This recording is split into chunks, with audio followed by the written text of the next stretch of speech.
Welcome back to Hannity. So the New York Times article about Donald Trump's past relationships with women, it continues to unravel today.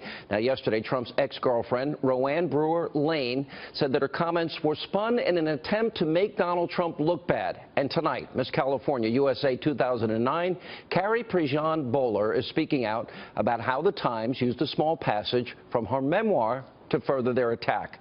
Carrie Prejean Bowler joins us now. Carrie, good to see you again. How are you? Good to see you, Sean. Good, thank you. I spoke to you earlier today. You were pretty mad, and I want you to explain how you got in this piece, because you said to them, "I have nothing bad to say about Donald Trump," when they called you. Yeah, back in March, when they started this whole campaign against him, several reporters had reached out to me and asked to interview me, and I said that I really had nothing to say to them, and they weren't going to get anything out of me, negatively about Donald Trump, and they weren't really happy with that. And so I basically, wouldn't give them a story, and now they came out with their own version of it and took, something out of my book and just totally twisted it and made it so negative. And I have nothing but positive things to say about Donald Trump, and that's kind of why I came on your show today, was because I was fed up, Sean. I mean, I'm so sick and tired of like the New York Times, that's just one example of how they just like to twist things, and they want to put words in people's mouths, and you know what, I'm not going to put up with it anymore, and it's time that they hear the truth. They pulled out a section of your book which they tried to attempt to use to make him look bad, and you said to me, why didn't they go 2 sentences further? What would have happened if they went to 2 sentences further? Well, if they actually would have read my entire book, they would have overall seen that I have nothing but admiration and respect for Donald Trump.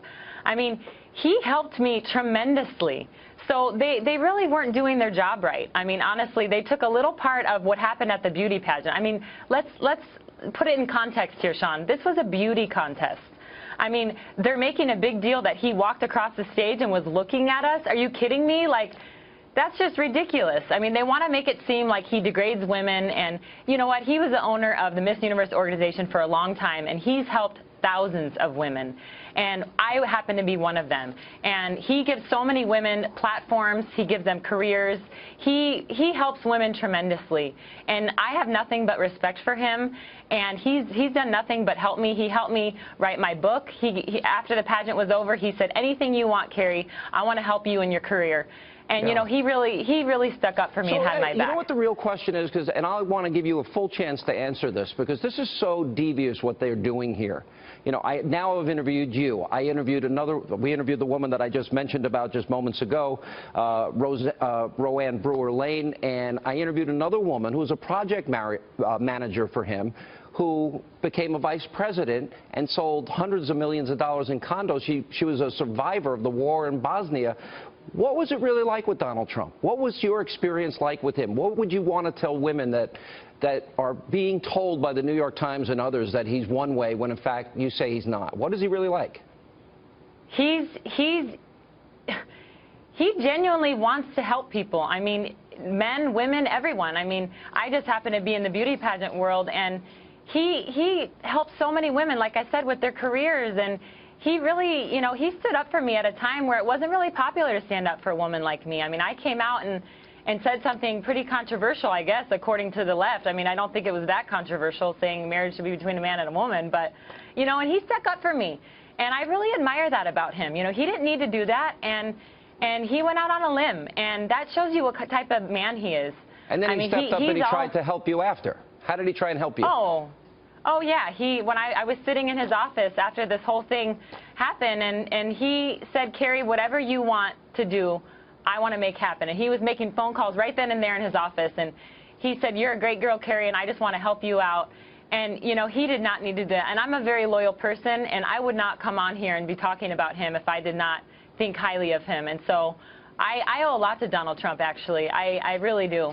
And I can take from that you're going to be voting for him. Well, absolutely. Make America great again, right? Yeah. But you know what? I remember that time. There weren't a lot of people that stood up for you. That was a pretty hard time, and you very courageously, stood by your values. I thought you were treated very unfairly at the time. Okay, so I have the same view as you do. And Yeah. I remember interviewing you at the time, and there were a lot of people really hammering away, and he kind of stood up for your right to stand on your opinion, which I think we should have more people be willing to do that. So. Yeah, and that's what I love about Trump, is he speaks his mind, and he's not afraid of anybody, and I really admire that about him. All right, Carrie, good to see you again. Welcome back, and hopefully we'll see you soon. Thank you. Thank you.